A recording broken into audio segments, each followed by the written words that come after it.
যদি নামাজ না পড়ি সেই বাড়ি থেকে আল্লাহর রহমত হবে? জোরে বলুন। মা নামাজ পড়ে না, বাপ নামাজ পড়ে না, ছেলে নামাজ পড়ে না, বৌমা নামাজ পড়ে না, নাতি নামাজ পড়ে না, বাবাজিরা, ছেলেরা, যুবকেরা, বাড়ির মধ্যে 20 জন ফ্যামিলি, 20 জন বাস করে, কিন্তু একটা নামাজি নাই। সেই বাড়িতে আল্লাহর রহমত আসবে না, আল্লাহর গজব আসবে। বলুন, জোরে বলুন।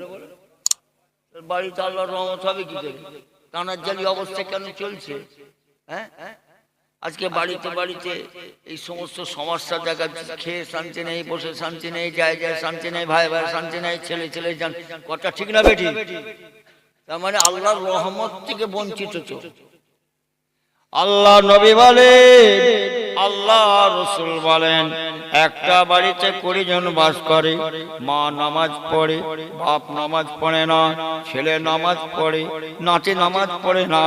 আল্লাহ নবী বলেন, ওই বাড়িটার মধ্যে দুটো নামাজি থাকার জন্য সব সময়ের জন্য ওই বাড়িটায় আল্লাহর রহমত বর্ষণ হয়। বলুন সুবহানাল্লাহ। জোরে হবে না?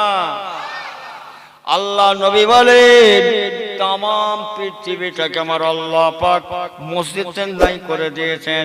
তাম পৃথিবীটাকে আমার আল্লাহ পাক মসজিদের নাই করে দিয়েছেন। মুসাফির হালতে বেরিয়ে চলে গেছেন, মসজিদ দেখতে পাচ্ছেন না, মসজিদ খুঁজে পাচ্ছেন না। আল্লাহ নবী বলেন, তুমি আল্লাহ জমিনে দাঁড়িয়ে 5 ওয়াক্ত ফরজ নামাজটা পড়ে নাও, আমার আল্লাহ পাক 5 ওয়াক্ত নামাজের সঙ্গে শামিল করে নেবেন। বলুন সুবহানাল্লাহ। নামাজ মাপ আছে? জোরে বলো। নামাজ দাদা পীরের মুরিদ, হ্যাঁ বাবাজি, যেখানে ফিতনা সেখানে দাদা পীরের মুরিদ। এই শুনছো? যেখানে তারিখর মত সেখানে দাদা পীরের মুরিদ, যেখানে জুয়া খেলছে সেখানে দাদা পীরের মুরিদ, যেখানে ওই শুনছেন আপনারা, মানে বুঝাচ্ছি, দাদা পীরের মুরিদ যারা হবে ওই সমস্ত খারাপ জায়গায় থাকবে।